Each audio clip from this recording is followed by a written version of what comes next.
What's up, Otakus? It's your tour guide here.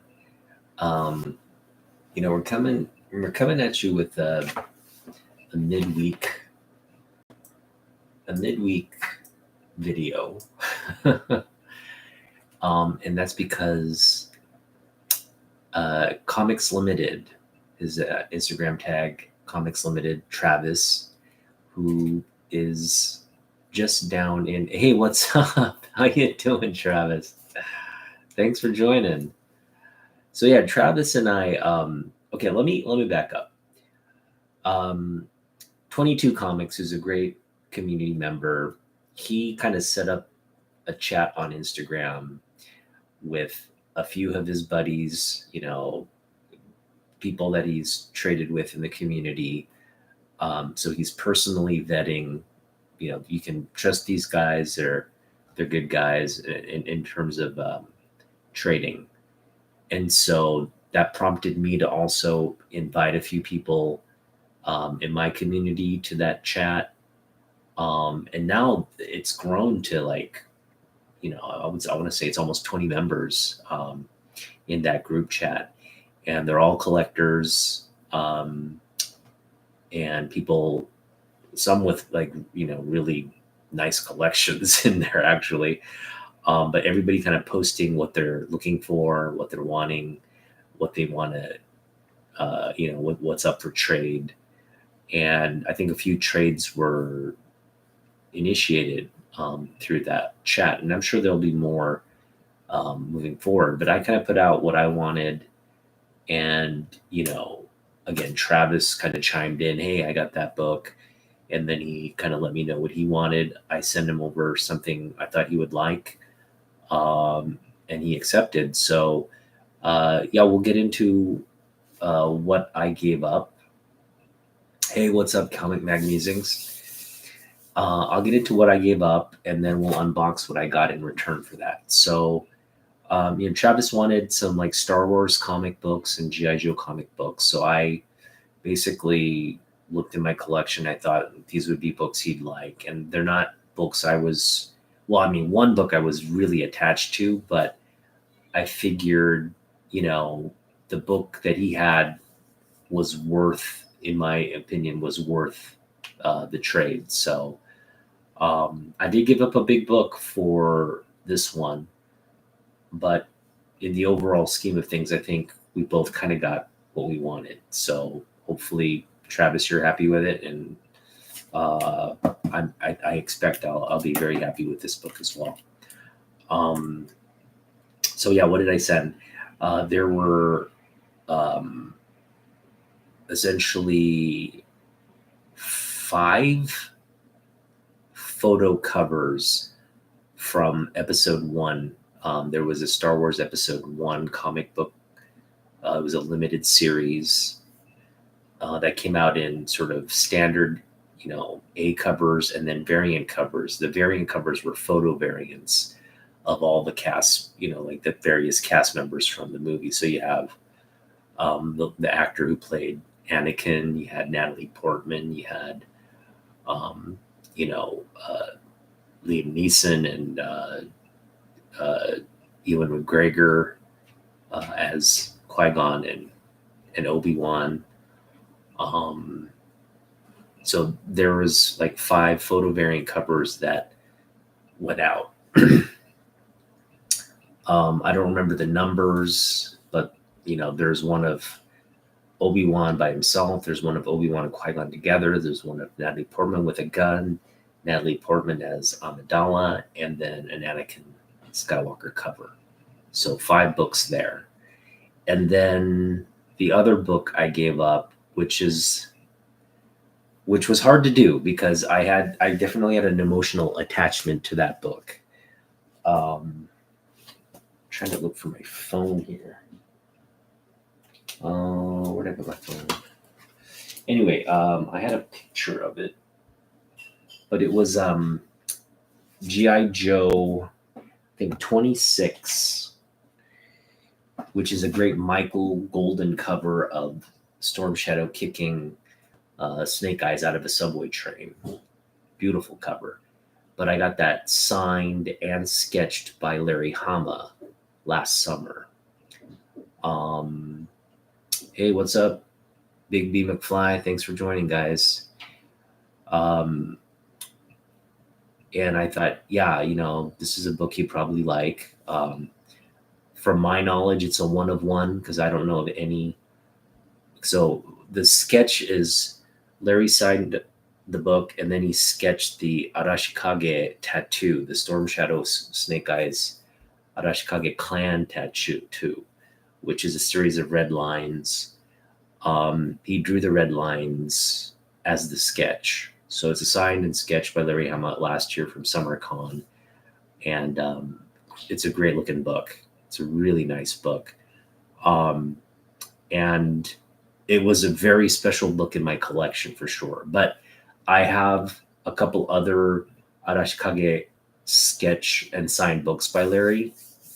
And, I figured having like 4 of those is a bit much. So I thought, here's a great way to get a book I've been wanting to add to my collection for a while now. I mean, the book I'm getting is not all that rare. You can go out and get it. There are lots of copies out there. In fact, a lot of the community members in my circle have the book. But Travis had a very nice condition copy. And I thought, okay, yeah, because usually these books have some kind of issue with them. They're usually like mid-grade to they're handled books. And I wouldn't have minded actually adding a book that was mid-grade or handled. But I also think having a high-grade one is, in terms of this book, is going to just be better in terms of its overall value. And it is a beautiful book. Now, in the past, let's open the book and then we'll talk about the book. So, yeah, just gonna again, I want to just thank Travis for doing the trade. He's over down in Vancouver, which is not too far from where I am. So I'm sure at some point we're probably gonna maybe explore more trades, but for sure we'll probably meet up one of these days at a Comic-Con, either one closer to Portland or one up here. But I mean, he's not so far. He's like about 2-3 hours away. So yeah, looking forward to connecting with him at some level at some point. Maybe this year. I got a lot of time this year. And we'll get into also a big update on the summer plans as well. So nice to have made a new comic collecting buddy in the state.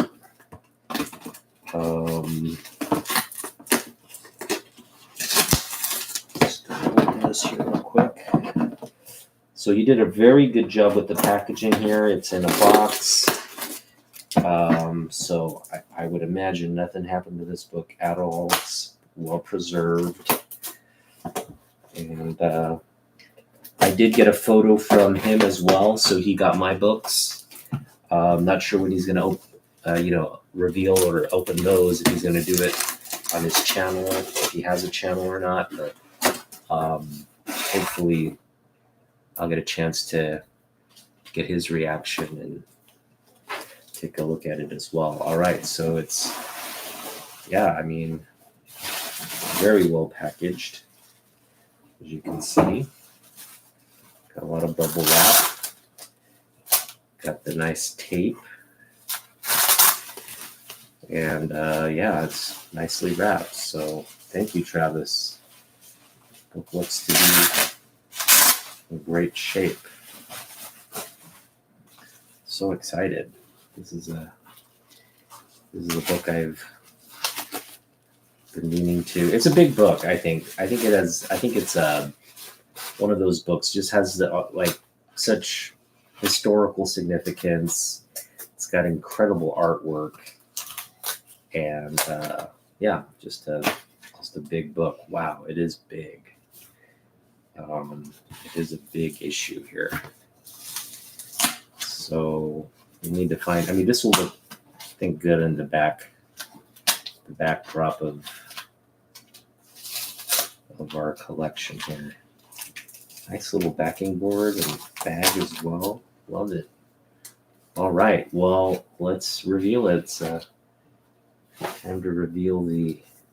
Oh, he's got. Yeah, there's a little bit of. Looks like it kind of tore open, but that's fine. What we have here is a high grade copy of Superman versus the Amazing Spider-Man, and it's a great Ross Andrew cover and back cover, as well as the interiors of this book. I think it's the first official Marvel and DC crossover book, at least with superheroes. And it also contains like the first meetup between like Doc Ock and Lex Luthor. So kind of like two villains also kind of teaming up and getting into the mix. But yeah, it's a beautiful copy here.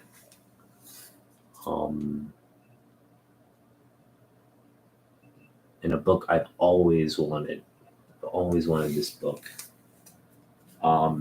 It is big, so in terms of storage and all that, we're gonna have to find a way to kind of keep this thing,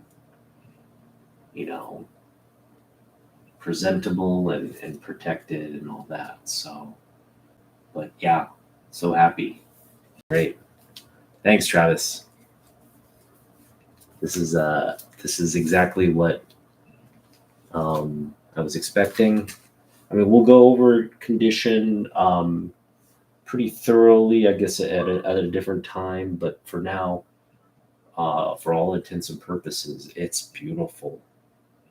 I mean, yeah, I mean it's about as good as you can get it when it first came off the newsstand. So someone took really good care of this, and appreciate all the people that have taken care of this book to get it to where it's in my collection now. So awesome. All right, well that's the big midweek reveal, and I do have an update on my summer plans. We got the part-time job. I mentioned I was looking for part-time work this summer, because I'm gonna have a lot of time on my hands, and it's kind of boring because my wife and my kid are going to Japan. That leaves me here by myself for about 3 months, the entire summer. So they did this last year as well. Last year they go visit family each year. And normally I would join them, but it's like for me, getting time off is an issue. And it is a lot for a flight to fly over there. It's like inflationary flight. Anybody who's air traveled in the last year or so knows what I'm talking about. Everything's just inflated. So I'm holding off on joining them. I might go next year. I said that last year too, but just don't have the bandwidth for me to kind of join them. So they're going to have a great time, but I'm going to be here by myself, and my comic budget is always limited. So having a limited budget and having a lot of time is not really conducive to anything. So last year, what I figured I'd do is I just work build up a budget that I can then focus on, and kind of I'd be so busy with work, and it would keep me kind of occupied and distracted. And then we'd also have income coming in to where I can focus on, picking up books, and picking up like meaningful books. We picked up a lot of good books last year. I mean, I got the first appearance of Cable Near Mint for like $30, and that thing's like trending now. Picked up a lot of the X-Men books that are trending now last summer for like, for either $1 or somewhere around there.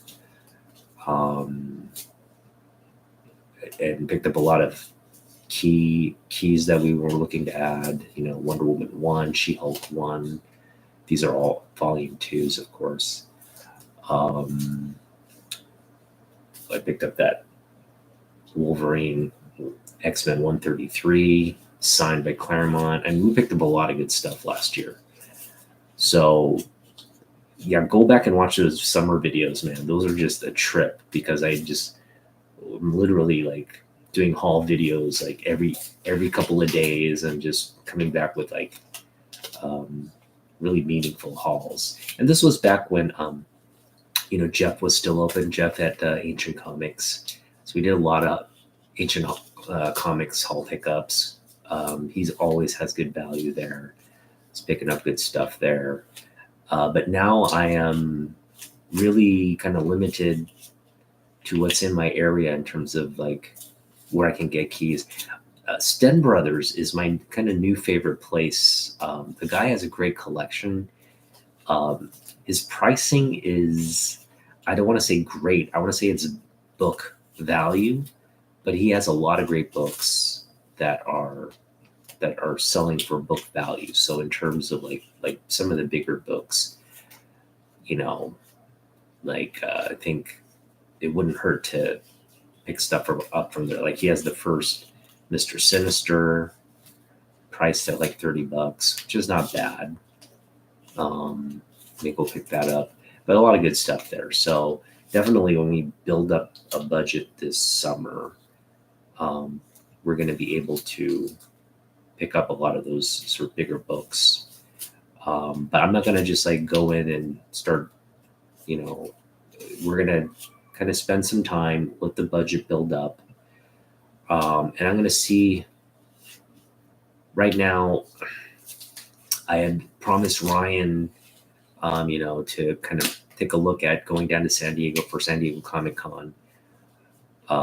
With the job situation now, it's definitely something I'll look at.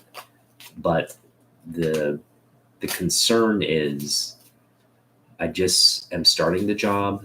I don't know if I can just like up and take the first couple of weekends off, or the first, it's not the first weekend, but I think like 2 weeks in, it'll be like, because I'm going through training and everything. So it's like probably my first weekend. I don't want to be like, hey, I got to go down to San Diego Comic Con and get comics and stuff like that. So I don't know how realistic going to San Diego Comic Con it will be at this point.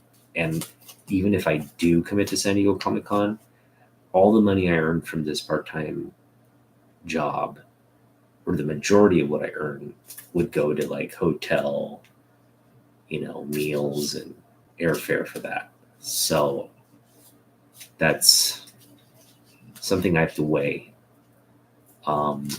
Definitely just hanging out with Ryan and, spending time with him is definitely worth that for sure.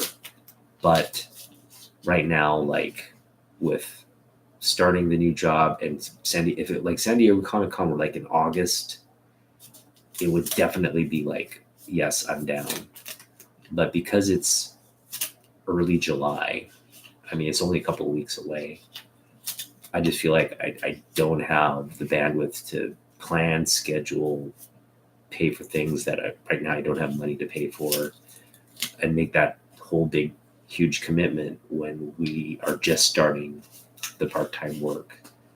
So, yeah, I guess I'm kind of making a decision right here that it's like just too little too late to plan for San Diego. But the good thing is, hopefully, I'll have a little budget left over for next year. And if there's an opportunity to join Ryan next year, I'll definitely want to take advantage of that, especially if it's the same situation as we're in now. At least I'll have a little bit more time to prepare for it. But yeah, that's a big update. So yeah, we're gonna have some good part-time work money coming in. I mean, I have to do the calculation, but we're probably looking at for the whole summer maybe up to 3,000 for the budget. 1,000 of which I'm gonna like save, and then realistically we're looking at 2,000 to spend on comics this summer, which is both somewhat like a good and bad thing. It's good in that we can pick up a lot of books. It's bad in the sense that I have to now think about what I want to pick up. And of course, it's easy to just blow the whole 2,000 on a big Grail book. And we had thought about doing that last summer. I'm glad I didn't, because the prices have just dropped a lot. I mean, all the books I picked up are actually up in value.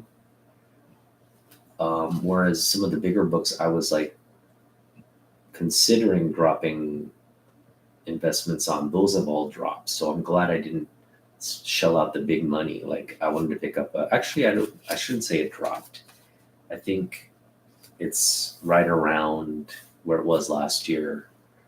I was thinking picking up Giant Size X-Men last year.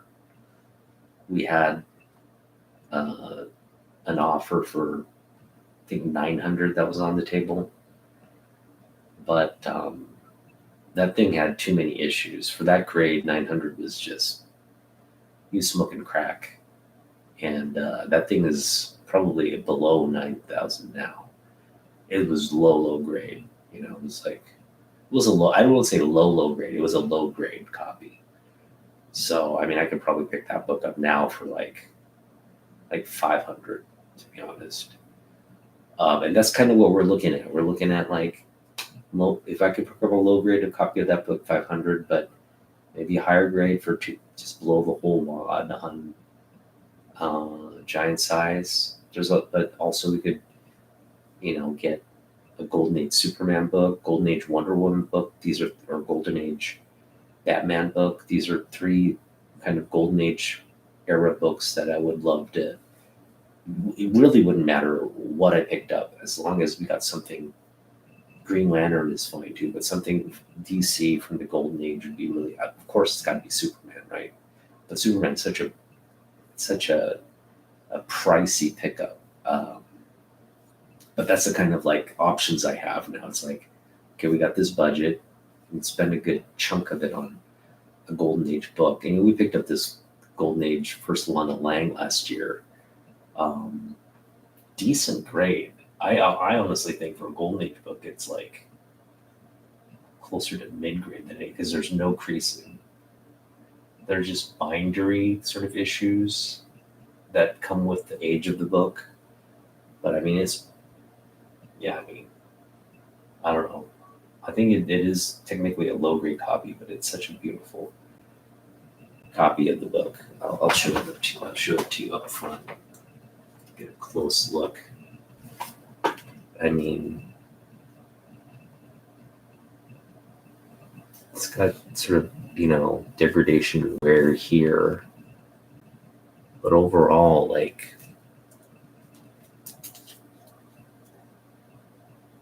no creasing, very still vibrant color. It's just aged well. So very happy with that pickup. You picked this up for, what was it, 180? I want to say it's like 180, 170 for that, with tax and all, close under 200. But we picked that up online.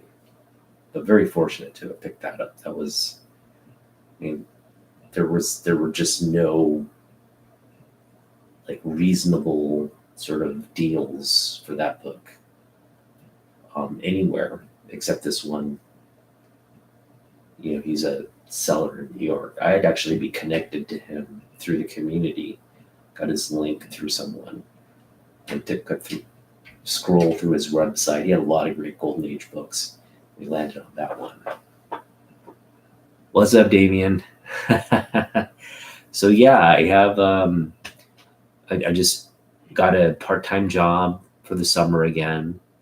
It's going to be another exciting, crazy summer of picking up books and making money to buy books, which is not a luxury I have.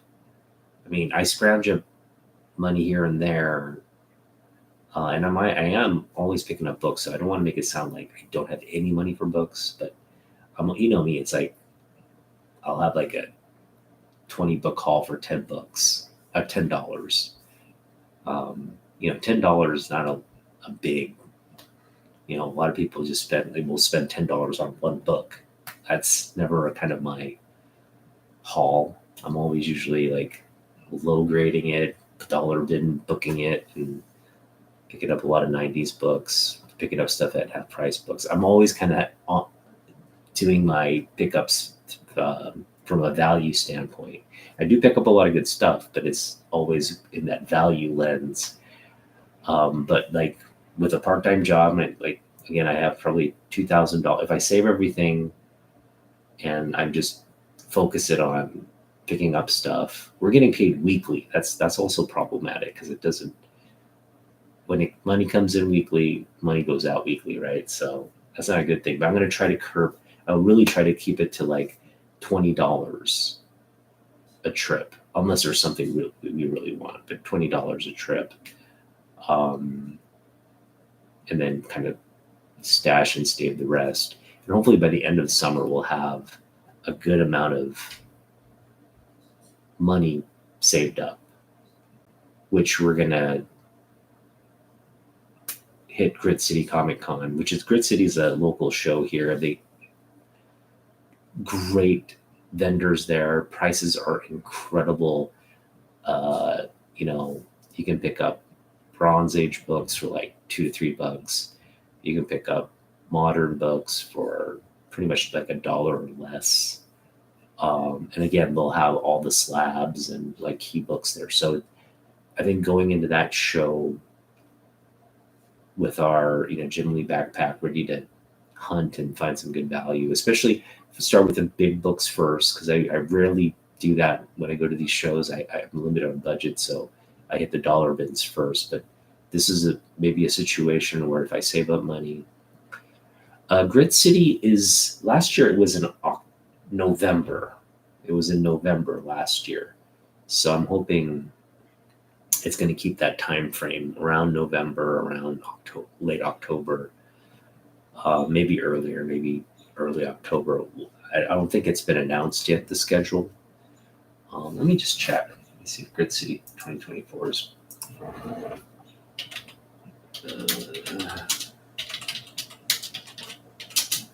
Grit City Comic Show. Oh, so it is scheduled. It will be November 9th. You want to come up for that, Damien? I think Hyung and I had mentioned if Hyung is in town, this is Naman, by the way, a comic bookworm. He had mentioned if he's in town that we'd hit this together. November 9th, Saturday, 10 a.m. to 5 p.m. The ticket for this show is, what is it?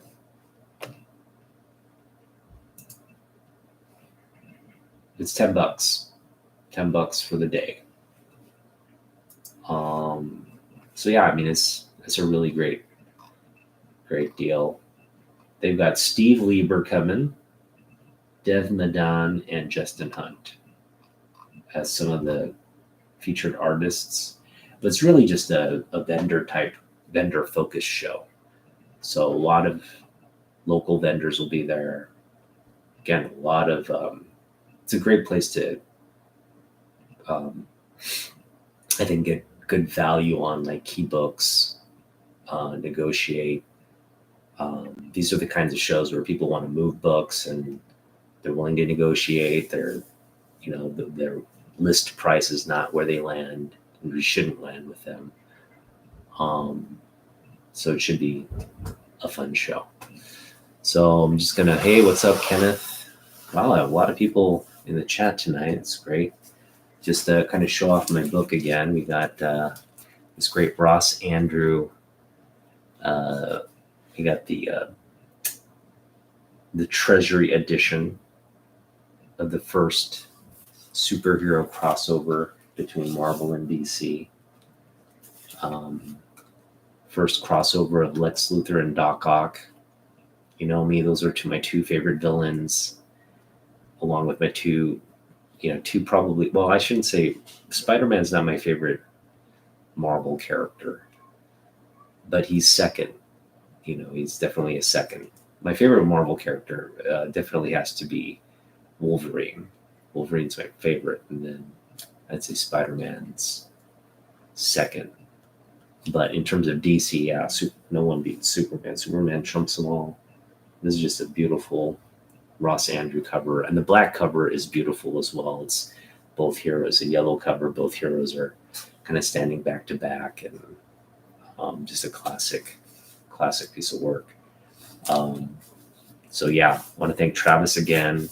Again, we traded a signed sketch Larry Hama G.I. Joe 26 plus 5 Star Wars photo variants for this book, and very happy. I'm ecstatic about this pickup. So beautiful. It's a beautiful win-win for everybody, right? A lot of people have this book, and I've always I just wanted it. It's not a rare book by any means. I've had several opportunities to buy the book outright. I had an opportunity in Everett at Everett Comics. They had I'd say decent mid-grade copy. Well, better than mid-grade, maybe like a fine plus copy of this book. At the time, they were selling it for like $90, and I'm sure I could have negotiated it down to like 80 and gotten it for 80, but I didn't have $80. Didn't even have 90 or $80. So just one of those things like, oh man, that'd be a great book to have, and it just walked out because we didn't have the budget at the time. But through trade, I got this. So I think it was a fair trade. Did have a lot of emotional attachment to the Larry Hama signed and sketchbook, but again, we've got other Larry Hama signed and sketchbooks in the collection still, and I felt like just giving up that one for this one was worth it for me. I know, I can't put a dollar value on that sketch signed book, but I think the desire to have this book kind of led me to believe, think that, I don't want to put a dollar value on that, but in terms of what I could give up, I was willing to part with that book for this book. So that tells you a lot about how much I value this book as well. And it's just it's such a pristine book. It just really is like high grade. That was really the selling point when Travis had mentioned his thoughts on the grade, and I agree with his assessment of the grade. That this is not like a book you can press or anything when you get it and I may get this. I don't know if you can get this kind of Treasury edition slabbed. I've never seen this book slabbed. In fact, I don't know if you can do it, but I mean, I would definitely love to get this slabbed. Um, yeah, I would just protect it for one, but it would look so nice with the high grade there on this book. Let me know if you know if they slab treasury editions. I don't think I've ever heard of any of the companies that do that, but should be fun. So I'm going to spend the rest of this is rather quick video in terms of the reveal. I'm going to go over some of the books that I'll be targeting this summer, and just kind of give you a preview where my mindset is as money rolls in. And it's going to be another fun summer. I had so much fun last summer, and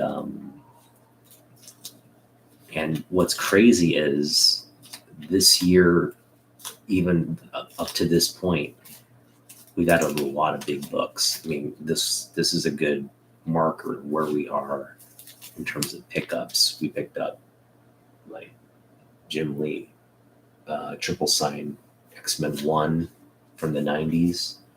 Picked up this Neil Adams first work on Batman signature book. We picked up John Byrne signed Action Comics. I mean, we've been picking up so much. And this, don't forget about this. I just shared this last week. Picked up this great Kirby cover, Fantastic 457. Just an iconic Doom cover here with it, Silver Surfer appearance and all that. So this was just a great book to pick up. I was so excited about that. Got it for $25. I think that was a good pickup. A lot of value in that pickup. So yeah, we picked up a lot of great stuff already in the first half of the year, and it's going to be fun to see what this summer is going to bring in. Yeah, $25, solid deal. And it presents like a mid-grade book, but it's definitely a low-grade book. It's got about like a inch and a half spine split at the top, and it's also got what's the other issue of the book? I'm trying to think. Oh yeah, it's got its Marvel value stamp cut out. So there's like a little cutout on one of the ad pages. The story and the comic book itself is like complete. It's just the ad page got cut out with the little stamp in it. So that's the only little, I guess, downside of that book. But I don't mind. I'm not gonna that grade. I don't think I'd ever get slabbed. Although it looked great in the slab, I don't think I'd ever do it. But we may get some other books graded and maybe signature certified. I'm just thinking with a budget, that's something we can definitely do. It opens up a lot of possibilities when you have like more money to play with, which is what's great about this like part-time job. It's like, I'm dealing with when I go on a hunt, I won't have more than $30-$40 at a time on a hunt. It really limits what you can like pick up. So you're always kind of digging for value and bargains and all that. But I mean, that's actually a good place to be in, because all the great books I picked up, I can confidently say I picked up for less than what they're valued at. Like, in fact, the majority of my hauls, like I'm picking up, like a $10 book for like 50 cents or something like that, right? It's just my hauls are usually focused on, they've got, the books have issues. Most of them are not, like high grade books. A lot of the modern ones tend to be, but most of the older ones, especially like Silver Age and all that, um, they're pretty beat up. Actually, we did pick up. So this is a book I'm sharing, but I actually did pick up two other books. Let me share them with you right now.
Sorry about that little interlude. It took longer than I thought.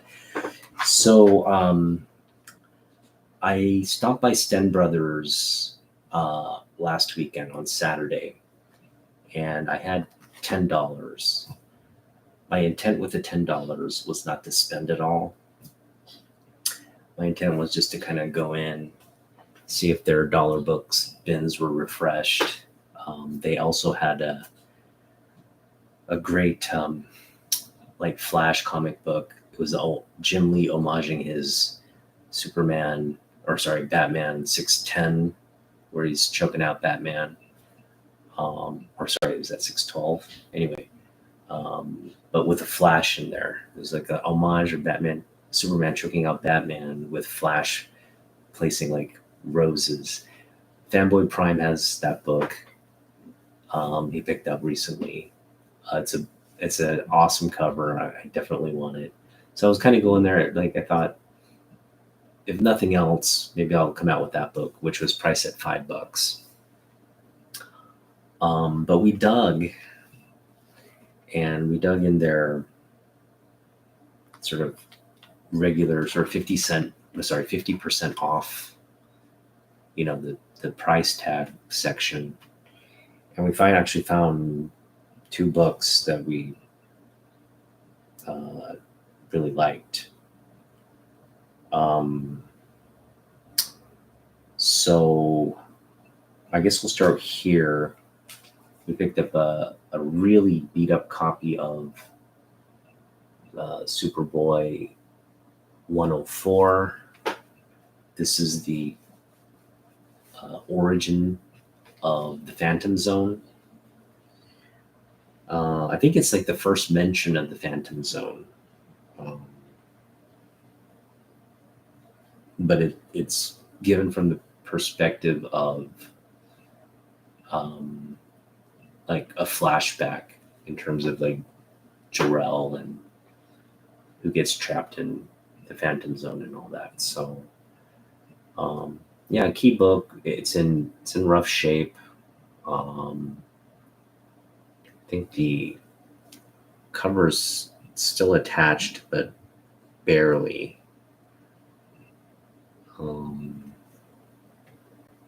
Yeah, I mean, I don't even want to like, the cover is still technically attached, but it's like probably more detached than attached at this point. But it's got water damage or humidity damage. It's got some deep creasing here in the corner as well. Looks like it book might have been pressed at some point, maybe not. But yeah, it's probably like I want to say it's like a 2.0. Again, not a detached cover, it's just very close to that point. Yeah, I'd probably grade it at a 2.0. And we picked this up. They had it priced for, I think, what did they have it priced for?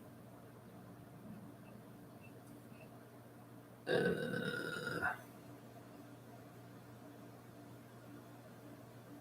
trying to remember. Anyway, they had both of these priced at like $5 each. Or this one was, I think, $6 or $8. This was priced at like $16. Half off was his 8. This was priced at 10. Half off is 5. And I just offered the guy, hey, look, would you take 10 for these? He said yes. So we essentially got them for 5 each. So this one we got for 5. It's a pretty beat up copy, but I don't know. Maybe I overpaid for that one a little bit.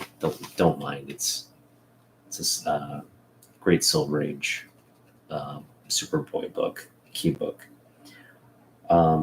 Kurt Swan cover, and this one was really cool. Now this is it's really like a nice copy. It just has, so if you look at like the spine is really nice looking for this kind of older book. Early Bronze Age book here. I mean, it looks beautiful. This is just one of my favorite Neil Adams covers from his run on Superman. This is actually the book that follows, the Superman, what is it? Nevermore, what is it?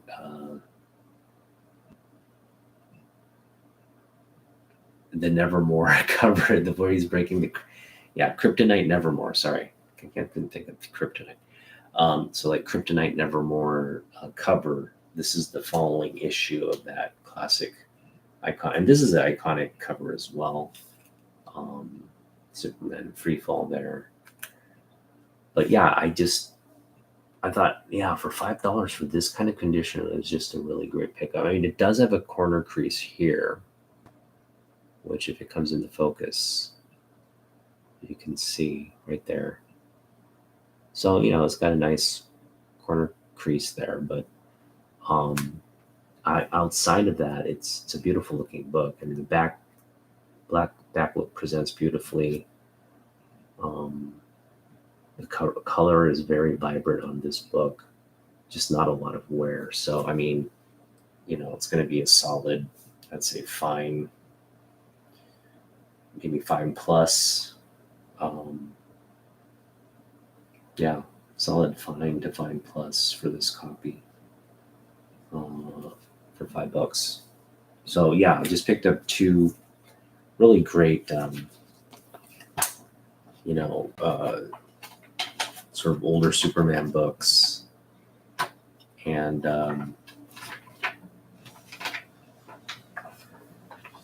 I'd love to just kind of focus on more Silver Age Superman books this summer. I don't think there's not too much I mean, I want to finish my Byrne run on Fantastic Four, so we'll continue to pick up, I think, dollar books. We'll want to spend $1 to $2 on Fantastic Four, and we're not obsessed about condition on that run. We just want to complete the Byrne run, which is, I want to say, it's close to 100 issues for the Byrne run, because you're talking about like he starts at 180 something to 280 to almost 290 maybe. So still a lot of issues to pick up in that run, especially the earlier issues in that run. But we're always kind of focused on that. It's not like sometimes we make strides where we pick up a whole section of books like that. I think we did that last summer. But it's just been whatever we find. So we're just kind of picking up a burn book here and there. I think we could probably write off a big chunk of it at Grid City Comics from the dollar bins when we go. So something to maybe focus on, having just a limited amount of budget to do that, as well as pick up the big books that we want. But yeah, I would love to pick up more Silver Age Superman for under $5 if I could, but that tends not to be the case. I think, obviously if you're picking up for under $5, there's like a condition issue. So then again, I don't mind if a condition is low grade, case in point. I think I've mentioned, as long as it presents decently, it's a complete book, and it's kind of where we land with picking up the lower grade Silver Age books. It just has to be a collectible. It can't be something like where you can't enjoy it. It has to. Not that I open these books up to read or anything, but I still enjoy, having this book in my collection. So these are just two additions, along with this Treasury Edition book that comprises this particular haul video, the pickups for this week. So that was pretty cool. All right. Yeah. So I was talking about what we were focused on, and I wish I did have my phone for this portion of the. I think I left it out in the living room. So let me just see if I can, from my memory. Obviously, we're going to be focused on Jim Lee books. And I just told you we're going to be focused on the Byrne Fantastic Four, Byrne's run on Action Comics, which is very brief. So, I want to say we're halfway there on picking that up. I've got currently 2 books. Oh, that's another thing. My first couple paychecks, there's a big book waiting for me at Destiny City Comic Books, along with some other of the Byrne action. So that's the first thing we're going to do. As soon as I get enough money to get that big book, we're just going to get it, because I've been just pining away for that big book. Now it's finally within grasp, and gonna just bite the bullet and get that. That's gonna be our first big purchase. I'm not gonna reveal what it is because it's coming up soon. I mean, I imagine by the time the first week of July rolls around, we'll have budget to pick up that book. So, all right, see you, Damien. Have a good one. Yeah, I love Neil Adams too, and Travis. So I guess that's something we have in common. I love G.I. Joe too, to be honest. I probably will try to pick up G.I. Joe #1 and Transformers #1, which we wanted to do last year but couldn't. Just there was nobody selling it here locally, and I could always get it online, but I didn't want to pay, because usually you're overpaying, I feel like, on eBay. Even when you do negotiate the seller down, you're really negotiating down to like kind of what the book value is. But I was trying to get it locally, because when you buy it from your LCS, you can usually get a pretty good deal on it. They're,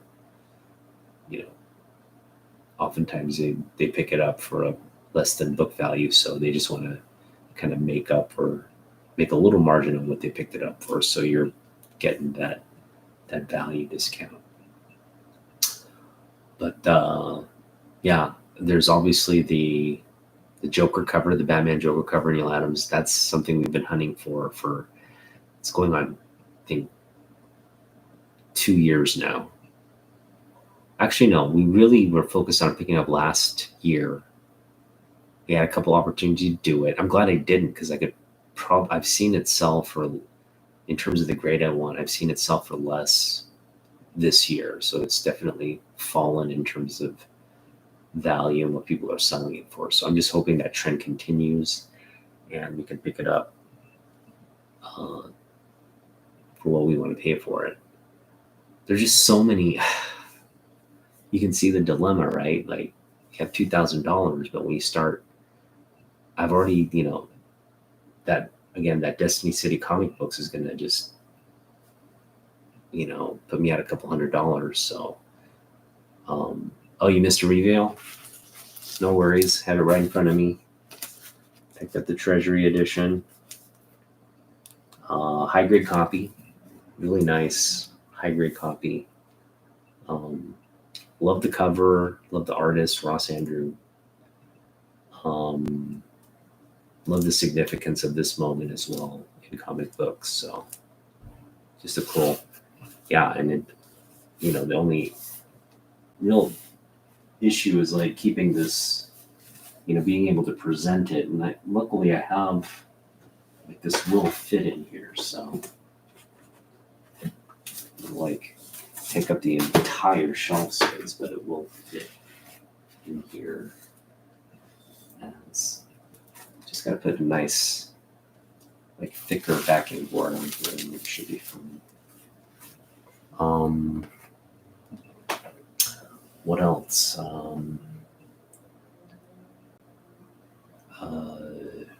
Oh yeah, so other books I'm targeting. I mean, there are almost just too many books to mention, but some of this ones that are like immediate things that I'm like immediately looking at. And I wish I had my app in front of me, but I don't. One is there's a Jim Lee Ghost Rider cover. I think it's Ghost Rider, I want to say it's 27, 26. That is one I want to definitely get. I also want to pick up, there's a Neil Adams first Superman cover. I think it's Lois Lane. It's Lois Lane 200 something, I want to say. It's his first work on Superman, which is on Lois Lane. That's a book I want to pick up. And that's not a big lift. That one I could have picked up off of eBay for like $10. That's including shipping. So that's not such a big lift. I'm hoping to get like a nice copy of that. I mean, I could still get that the $10 copy still is pretty nice. It's like nice mid-grade copy. So that's something we could potentially still pick up. It's still there, it's still available. So,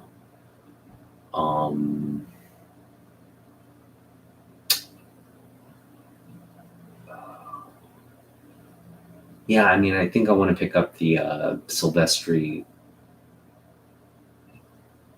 book, first Mr. Sinister book.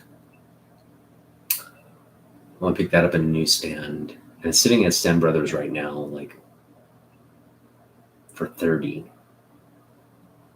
It's like, it's a mid-grade book though. But it's sitting there for 30. Oh, it's like, I wouldn't say it's mid-grade. I'd say it's like, yeah, it's like probably a fine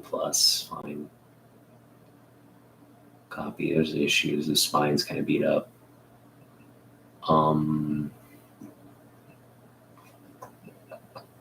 Yeah, I mentioned first G.I. Joe, first Transformers, a Joker cover. Those are all books that were on my wish list last year, remain on my list. This book was on the wish list, but sort of like more, it wasn't like a primary on the list. It was kind of like you build the list out and it was kind of out there, but now don't have to worry about it for this summer's pickups. And trying to think, what are the books?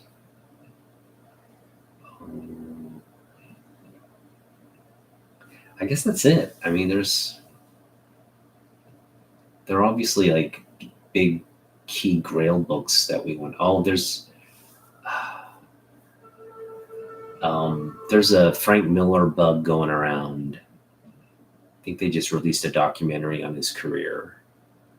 Um, and it looks like a lot of the collectors in the community are focused on Frank Miller. I mean, I've always been picking up Frank Miller Daredevil books, but I'll probably be more. We did pick up the Death of Elektra last summer. Um, Picked up a bunch of nice Daredevil books this year, just recently. Some for really cheap. Um, but there's this great issue Frank Miller cover where he's um, kind of flying down from as a sea of arrows is coming up to hit him. It's a great yellow Frank Miller cover.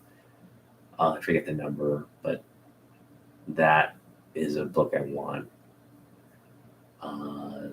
just for the cover.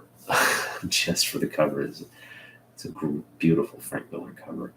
There's another, right? That DD cover is just incredible. And it's so hot right now. It's a book I've always wanted, but now that people are like showing their copies off literally on Instagram, they're like, I got this cover, and like it's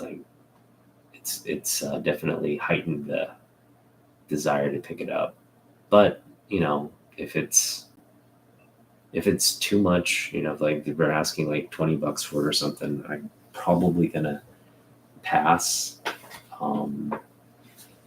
I'll just, if we find a dollar bin, that would be ideal. I don't know. I mean, the only way that could end up in a dollar bin is if it's kind of beat up. So, and that happens. Picked up a lot of our key books. I just picked up, First Beta Ray Bill. Probably, it's probably like a 4.0. Picked up for $11. I don't mind paying for a big first appearance Copper Age key for $11.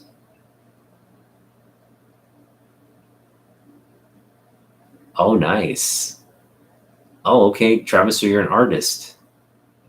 That is cool. Gotta check out your artwork. But hey, do you know Bronze Age Nerd as well? I know he's kind of in your area. Are you guys buddies? Because I've been meaning to go down and visit him. We've always awesome. Yeah, that'd be cool to just hang out with you guys. I know we'd always talked about like hitting up one of the shows. Like he asked me, "Hey, are you coming to Portland?" Sorry, Rose City this year, and I missed it that year. And then I asked if he's coming to Grit City. He didn't even know that Grit City was going on. So maybe if we coordinate something, I would encourage you guys to come up to Grit City. Grit City is like great place to pick. It's such a collector's event. It's not this like, they've got a few artists there to sign books. You can, I guess, cosplay if you want, but most of the people there are not cosplaying. It's just like comic book sellers there, and they bring all their load up, but because they can, I guess the table costs are a little bit more reasonable than most shows. They just load up. So I mean, you can, a lot of great value there, especially for the older books. They're older books, or like readers' copies of older books, but you're getting like good value, like a couple dollars for a lot of a lot of the Silver Age and Bronze Age books. So um, not bad. Cool. All right. Yeah, that's great. Are you guys streaming together? Because I know Bronze Age has been like streaming. Uh, so I'm just wondering if you guys are doing a show together now. I remember when he was just like kind of solo, but now he's I think doing more sort of like kind of commentary with other member type content. That's cool. Well, yeah, I mean, again, I'm sure there'll be an opportunity for us to connect at some point. If you guys are ever in this area, definitely message me. I'll come out, and especially this summer. Actually, I'll be working most of the summer, but if you're in the area, I can always meet up with you after work. Because my work ends rather reasonably. So by the time I'm out, I still have some time to maybe hit up the local shops that are open a little later. I think Destiny City is open later, so I can always like we're end work here, just zip on down to Tacoma and maybe catch the last hour or so to pick up books. Oh, awesome. Cool. So I'm sure you'll be up here at some point. Yeah, I mean, I can if when you come up, bring some books that you want to trade. I have my trade overflow box here, so I'll bring my book box out. You bring your box out. We'll probably get more done. I'll probably try to do another trade with you at some point. So there's the thing is I don't have a lot of GI. I mean, yeah, Star Wars GI Joe. I'm pretty not focused on that. I have a couple more. Um, like I have a Boba Fett, you know, book from the '90s. I think his first solo series title. I have a couple of those, and I have I think a Darth Vader and a Yoda like variant cover here and there, but not too terribly into Star Wars comic books. I'm also I mean, I'm going to pick up GI Joe #1. I have the silent issue, but outside of those issues, I'm not trying to.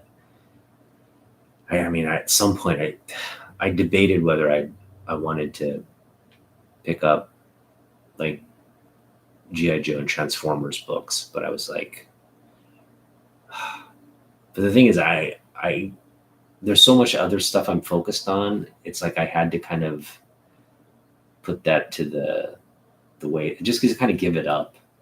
I didn't want to give it up. Obviously, I love those books. Those are like my childhood books. But I was just like, there's so much other stuff.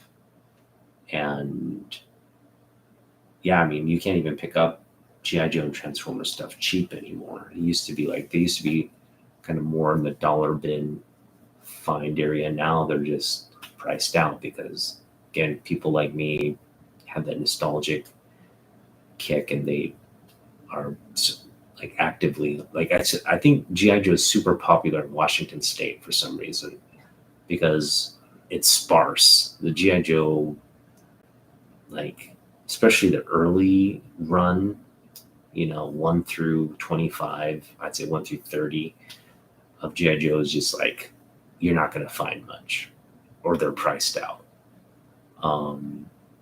Same goes for Transformers. I feel like, although I do have a few early Transformer covers that I really like, but again, not much. But tell me what else you're looking for. Cap and Spider-Man. Okay. I've got some Bronze Age Cap. I've got some Kirby covers. I've got some. I kind of have just a mix of Spider-Man because I also collect Spider-Man, but I'm not terribly attached to Spider-Man. So there's possibilities there. Got a lot. I kind of pick up a lot of the McFarlane run on Spider-Man but I don't have the big keys from from his run. I don't have 300. I don't have, the first Venom cover. I don't have, what's another big one? Like all the first Venom appearances. I don't have any of those, or the cameo, or the whatever the whatever they're calling those keys. I don't have any of those like near first appearance keys. But there's so many great books from his run. A couple more I need to pick up, but I don't have all the big ones.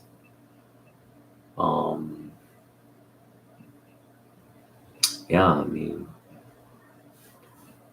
I've got a lot of the stuff in my trade box. Let me just pull out a few, see if there's anything you want.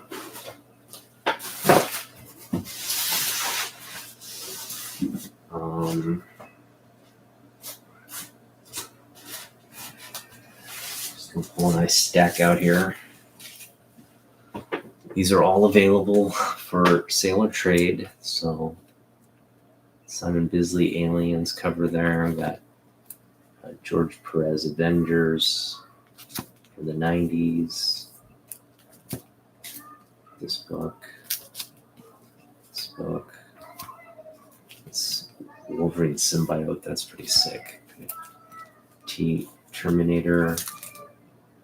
First Batman versus Predator.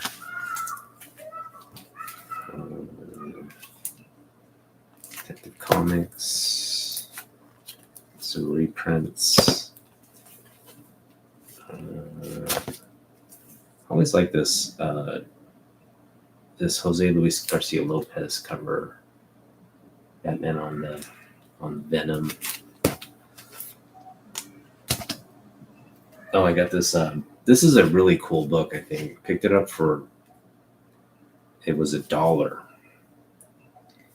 but it's the Blood Hunt calendar. It's an actual 2024 calendar. Like you open it up, it's a calendar. It's got a little notch here to hang up, like with a thumbtack or something. But a lot of great sort of preview art for this Blood Hunt run, and it's just great Pepe Larraz cover. I mean, how sick that is.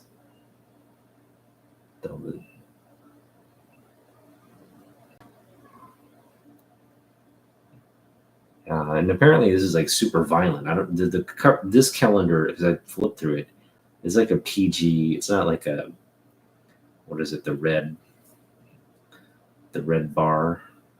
What are they calling it? The red bar or the red tag. It's not one of those kinds of calendars, but I definitely have all the. You got some pretty rad action going on right there. All the Blade, Miles, our superheroes in action there. Pretty cool. That's a cool one. I probably want to keep this one. I know it's in my trade box, but this is not for trade. I just picked this up. Dune. I mean, if you really want it, I'll trade it. It's not like there's a lot of this copy out there, but this is kind of more like it was like a spec buy, because I honestly think there's a lot of potential for this character. I think at some point we'll see him. I'm sure you do. Yeah, right. There's a lot of Doom 2099s out there. There's a lot of Marvel 2099s, period, because it just came out when they were just printing books left and right during the 90s. All right.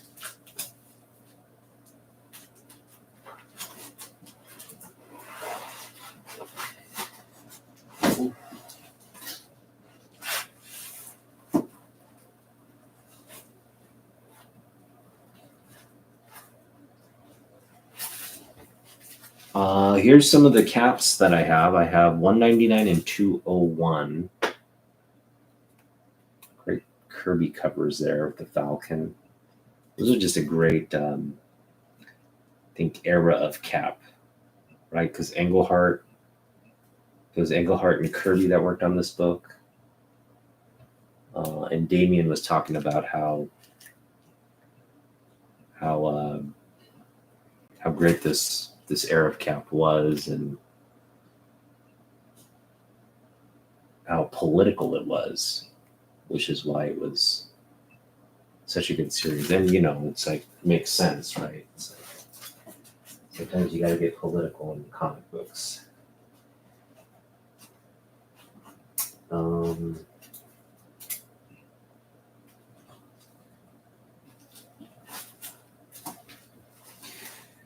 Yeah, this is a great Zek cover here. Great Kubert cover.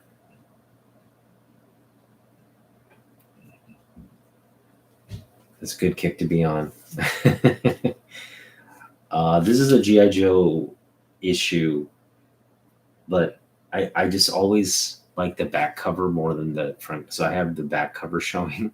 I think it's this is G.I. Joe, like, I want to say it's like 40 or 50 something from 87.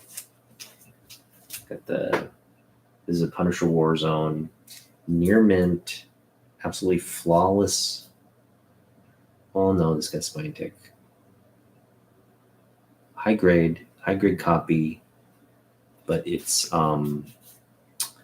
is a newsstand copy. So if you like this John Romita Jr. art, that's a nice book to have.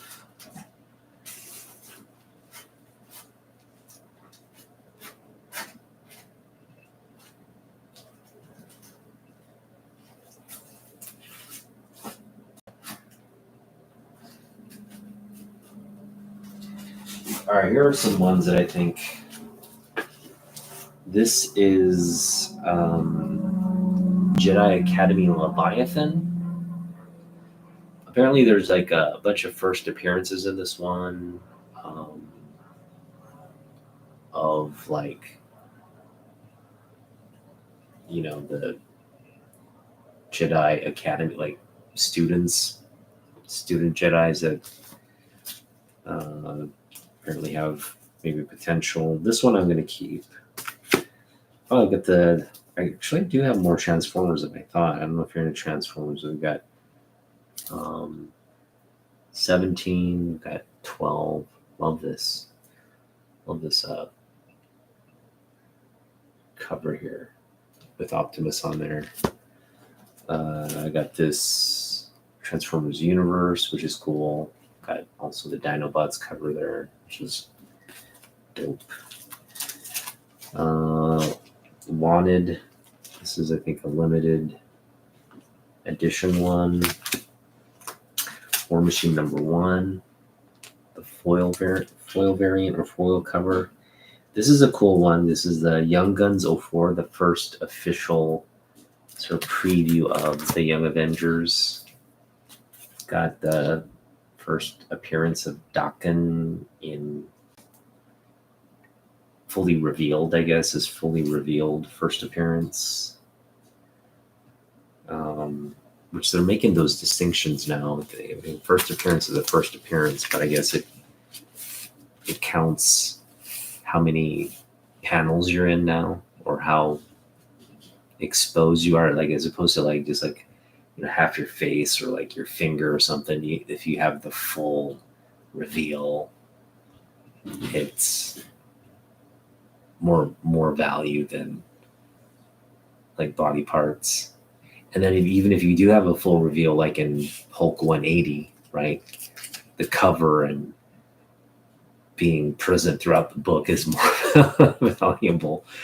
Although that is not the case for the first appearance of Bishop. First appearance of Bishop, he shows up on the cover and the last frame, which holds more value. So I guess it's about the cover then. which also doesn't make sense when you look at First Sinister, right? Sinister's first Sinister appearance is nowhere on the cover. It is a dope Havoc Wolverine cover though. But his first cover appearance, it's way lower than. So there's just sort of this nebulous criteria for like first cover appearance, first appearance, what kind of fans land on, but right, if you're in the book, it's your first appearance, and I don't believe in like a preview issue, right? A preview issue is not just because you get previewed that you're going to appear in an issue. That shouldn't count as your first appearance. The first appearance is actual published comic book in story. In a frame. If you're in a frame of the comic book, whether it's a cover or whether it's a little frame here, your finger, technically it's your first appearance. But yeah, again, there's just no common ground. People are going to attach value to a first kind of appearance or first semi-appearance or first full appearance. I mean, they're just going to continue to do this. And that's why I'm not so focused on first appearances for my collection. A lot of the keys just happen to be a first appearance, but it's not. I mean, I can't pick up first appearance of Superman. I can't pick up first appearance of Spider-Man. I can't pick up first appearance of Wolverine. I can't pick up first appearance of Wonder Woman. I can't pick up first appearance of Batman. I can't pick up first appearance of even like a minor character that I like. Who's a minor character that I like? Well, I am going to pick up first appearance of Snake Eyes for sure. G.I. Joe #1 is on my list this summer, so that will probably be in the collection at some point. First appearance of Storm Shadow I have. But yeah, I mean, it's like a lot of the characters that I collect and like, their first appearance is just impossible. I have to, again, this is the first preview edition of the Young Avengers. It's got some value to it if you're into that kind of thing, but it is not the first appearance for sure. What else?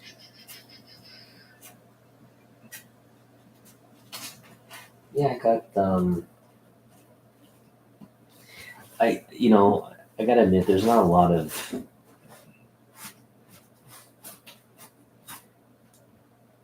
there's like two tiers to my trade box. There's like books I don't want. That's kind of what I showed you. There's like books I really like. If you want them, I'll give you a good deal on them or trade away multiple, books for something. And then there's another tier where I'm like, the only reason I don't want to keep them in the collection is because so I have a space issue. Ultimately it's about space. So for me, I'm like over my space limit right now. And there's a bunch of books we still need to add. So I'm like having to parse through to create space on what we want to ultimately not have taking up that space. And, so case in point, I've got these great, and I don't think John Romita Jr. gets enough credit for his run on Daredevil in the 90s. But I have this incredible sort of John Romita Jr. run of Daredevil, which if I could pick up more of, I would. It's just, I'm sure all of you understand the dilemma I have, right? It's like I could just add stuff and pick up stuff to infinity and have just a whole warehouse full of comics. I would do that. Oh, um, any Todd McFarlane fans? All right, so these are also books like that. Excuse me. These are also books I want to keep, but it's the space issue thing, like I said. But I have a bunch of great McFarlane books, actually. Well, I'll start here. This great zombies cover there. Classic covers, zombieized. And then got this great McFarlane Doc Ock cover. I love that we made Doc Ock kind of just made him large. Yeah, we've got more random. I mean, McFarlane was doing a lot of covers during this period for Marvel. This is McFarlane's first Superman work on Superman. So if you're a McFarlane fan and a Superman fan, this is a book you want to have. He's even credited there at the bottom. Todd McFarlane. Rare, like he didn't do a lot of that stuff for DC, but when he did, he worked on things like Batman, he worked on things like Superman, so it's kind of cool. This is a weird Liefeld McFarlane kind of collaboration on X Factor. X Factor's heating up. X Factor's heating up, man. Little Mark Silvestri homage on Cyberforce there. So Silvestri worked on Spawn. This cover is kind of homaging that Spawn cover. Got Spawn 6 new span. Just a bunch of great McFarlane Spawn covers here. Classic ones here. Love this Capullo. These are Capullo McFarlane covers. And that's a good, I guess, argument to start. Better Spawn artist, Todd or Capullo? I honestly think it's Todd Capullo. Greg Capullo. I think Greg Capullo is the better Spawn artist. And that's like, I know, blasphemy because Todd created Spawn, right? And Todd Spawn is the character, right? But I think bringing Greg on and Greg working on that book took the art to a whole other level. So, and Greg was kind of like, I think he was trying to do Todd's style in his way. So he was actually like doing a great transition. Obviously, Todd was inking him and could finish it the way he wanted to finish it. But what I'm saying is like Greg's overall art style, he kind of elevated, I think, McFarlane's initial work on the run. He elevated it to keep this, sustain the book and keep interest in the book from fans. And, we're where we are today because of that. Because he's worked, is almost his entire career on that Spawn run. So that long and early Spawn run. So, but yeah, there's a lot of great freaking covers here that, again, I would keep all of these books if I could. It's just a space issue.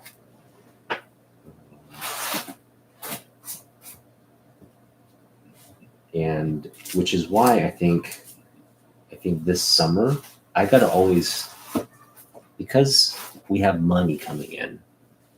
When we have money coming in, I tend to, I'll still dig in the dollar bins. I will always dig in the dollar bins because a lot of what I like, a lot of what I collect is there in the dollar bins. It's not on a shelf somewhere. Like that Ghost Rider, that Jim Lee Ghost Rider, that's a dollar bin book, maybe $3, $3 to $4 if it's, high grade. But that's a book you'd expect to find in the dollar bins. It's a 90s book. I want a newsstand cover of it, a newsstand edition of it, but that's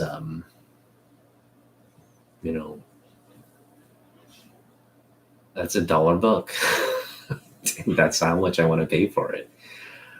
I wouldn't mind paying, I guess, $3, $4. So it's got to be like super clean. It's got to be newsstand. If I'm paying $3 for it, but yeah, that's why I have to dig in the dollar bins because half the stuff I want, a lot of the Jim Lee books I'm looking for are just like variant covers, modern variant covers. They're not worth a whole lot. If they're priced out around $4 or $5. But generally they're bargain bin books. So that's kind of where we look because we find usually it there. But yeah, for this, I got to remind myself this summer that we're going to have money. And I always like tell myself, like, if I had more money, I'd get that. If I had more money, I'd get that. So I got to let the money accumulate, right? I got to let it accumulate to a point. And as I say this, I already have my first book in mind, but that book's been on my radar for literally a year. So as soon as we get our first paycheck, that is going right to that book. I'm sorry, I got to get that book. Yeah, as soon as we get our first, I think what's good is like the payroll system this one has is apparently the first 2 weeks that I work, they're going to send a check to my address. So that's a good thing because what it'll force me to do is I have to, the first 2 weeks of my pay, I'm not going to be able to blow that on anything. It'll come accumulated in one amount. And what I can do is I can cash it, buy the book that I need to buy, just the book I need to buy, and then I'll have some buffer budget there to at least wait for the following paycheck. And when we get that following paycheck, then we can just start kind of like, okay, I'm only going to spend $20 when I go here. But I want to avoid at all costs getting on eBay, looking at like signed books or something and being like, God, I gotta get that. And we did a lot of that last year.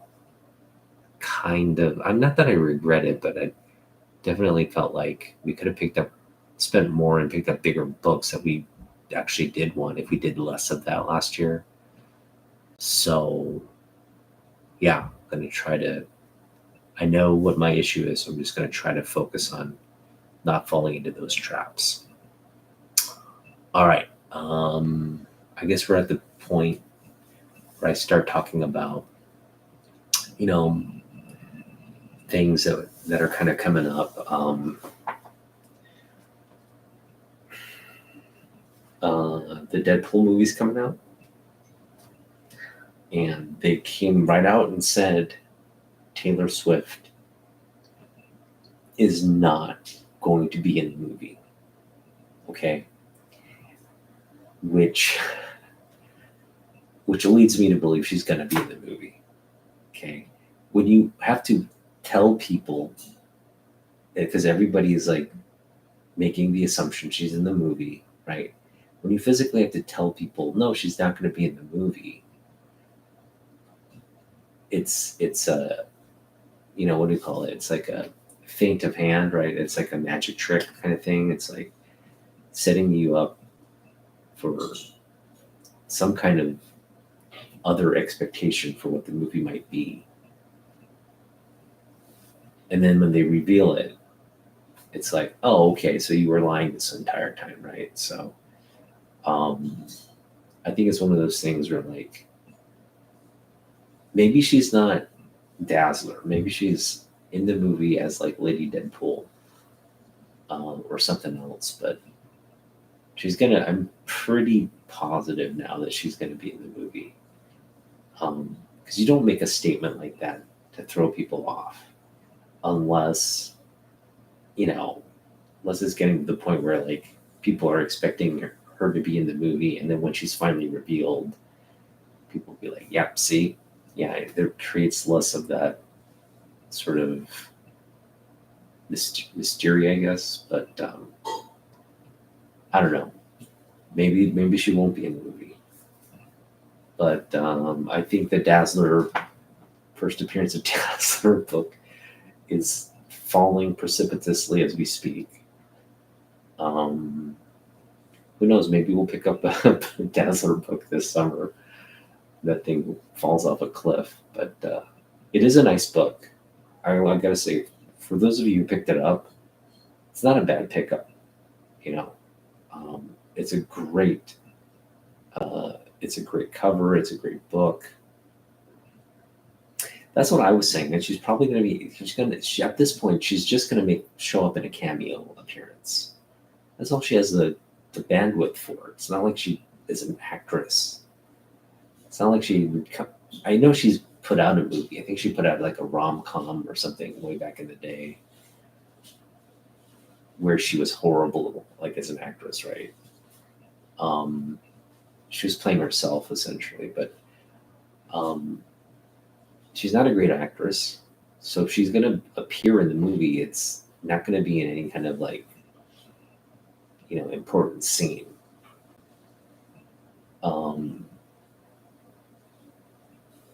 But I do see her showing up at the end of the movie. Yeah, like technically they're not lying if they say she's not in the movie. She's at the end credits. Like, right? That's like, there's the movie, there's the actual feature film, and then there's the credits, which no one thinks of credits as part of the movie, right? So, like, that's kind of like a white lie. I totally can see that, because they'll be like, hey, yeah, technically she's not in the movie, she's just at the very end credit, the end credit scene, which is probably going to set up something, right? It's probably going to set up some kind of MCU, more speculation for the next movie, as they continue, like, spiral down their little crap hole that they've created for themselves. Apparently, a lot of people just hate the Marvel movies now. I've talked to several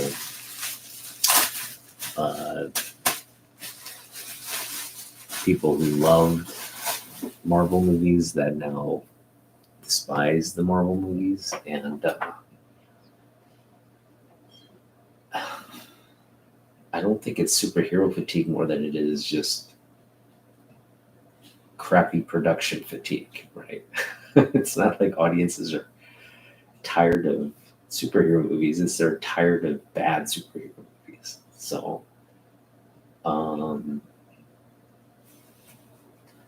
yeah, and again, I am hoping for the best with the Superman series, but I think we're going to get to a point where I'm not going to put too much. I'm not going to psych myself out for Superman. I'm actually at a point now where I'm like, I had high expectations for the movie, but now I'm tempering them, and I'm doing that purposefully so I can enjoy it when it comes out. Like, I'm expecting it to be bad at this point, And I think it's just a mental shift I'm making. That this is what leads me that it could potentially be bad. I think the writing in it is going to be great, but if Gunn is trying to bring people a Superman like they've never seen before, right? Like a Superman like audiences have never seen, and this is a new take on Superman. This is just like going to completely blow people out of the water and takes liberties with a lot of the characters from from the comic books. That's when I'll have a real big issue with it. It's like if you stray too far from the source material, I'm talking about the identity of the character. If you're straying too far from the core identity of the characters and the story and the source material, then it's not Superman, right? It's like someone's like,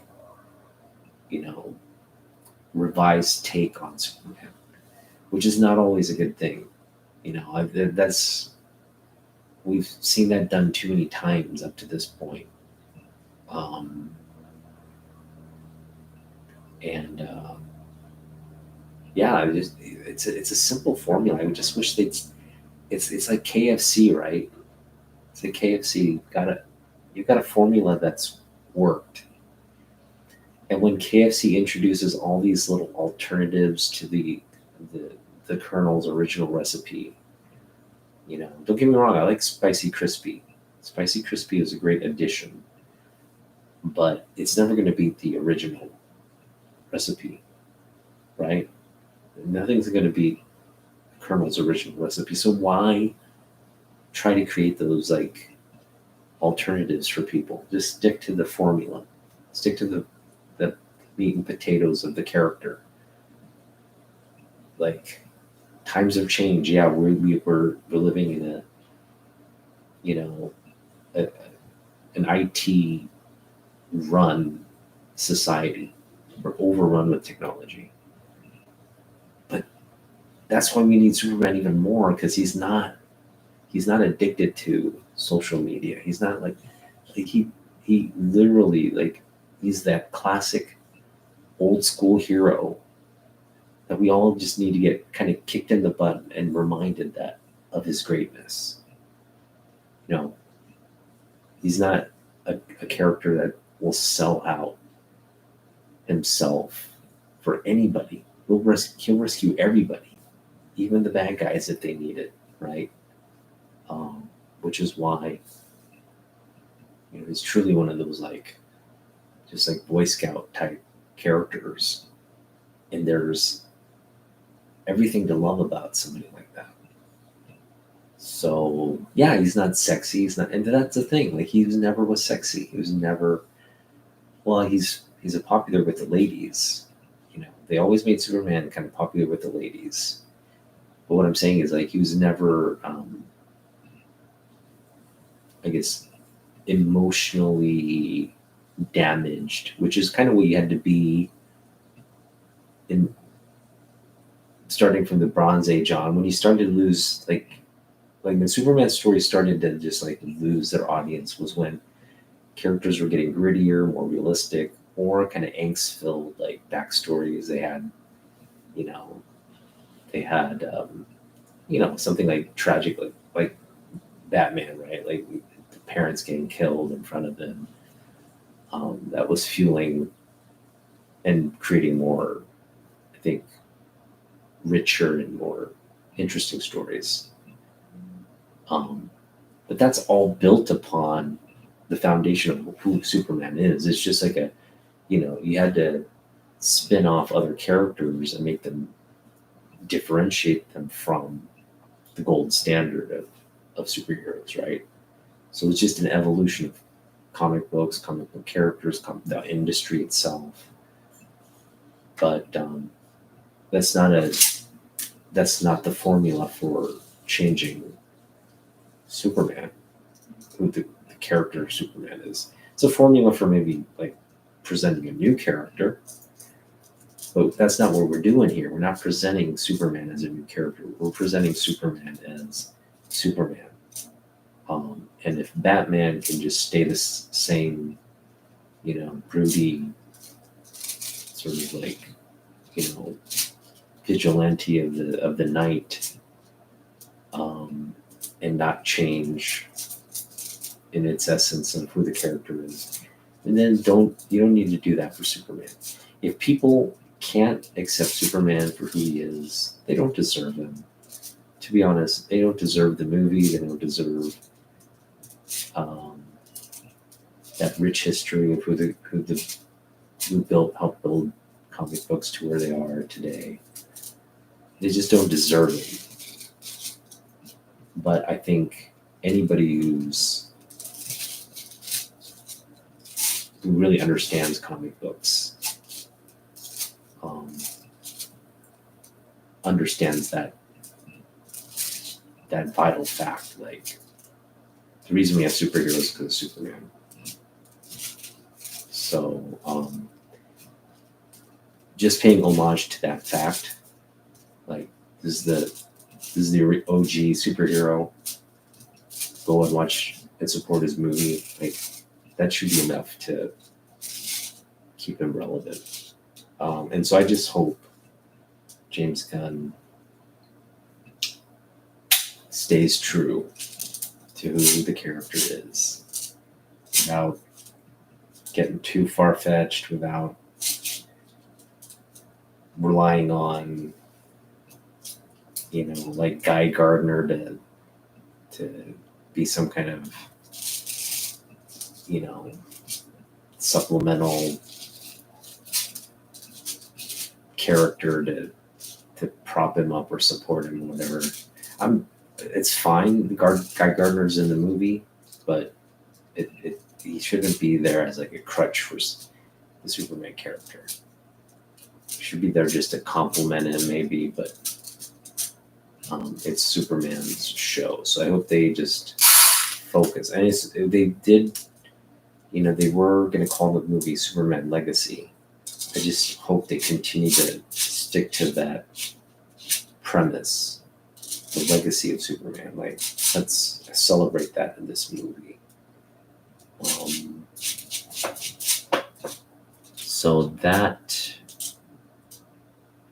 there have been a couple casting announcements for that. I think there's a couple first appearances now that are trending based on some confirmations.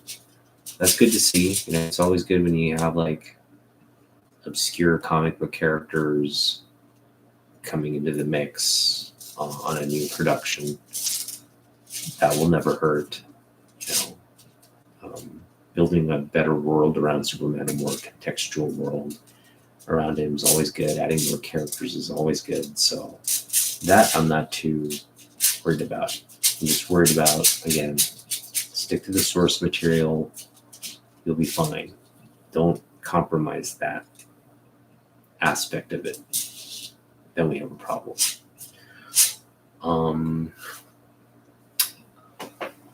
What else? I guess that's it. I mean, for now, there's not a lot going on. Again, my wife and son aren't here for that much longer, so I'm gonna try to. I'm not gonna be picking up anything this weekend. I don't think. I've got no money, so I think you're gonna see a rather quiet weekend on the YouTube front. I'm probably not gonna put out a video this weekend. Definitely going to be starting work next weekend, so I doubt I'll have. I might jump on late night if anything, but I think come July, when we get our first paycheck, that's when I'm going to hop on and lay out. Okay, this is. I'm kind of give you a preview right now, so I'm beginning to kind of try and plan stuff out as far in advance as I can, but we're going to have 2 weeks before I get paid. Once I get paid, we're heading straight to Destiny City Comics. I'm going to pick up some of the books I have reserved there, as well as buy the big book I'm looking for. And yeah, that's the plan. And then we'll reveal that. We'll reveal that haul, that Destiny City Comics haul, which will include probably some dollar books. I don't want to go crazy there though. I'm going to spend what I went there to spend. We will look in the dollar bins and pick up what we can. Again, it's got to have to be Fantastic Four, anything we're trying to fill in terms of our run, and that'll be that. All right. Well, thanks for hanging out, guys. This was great. Really looking forward to just a summer filled with a fun, like picking up books that really we need. What's up, Mike?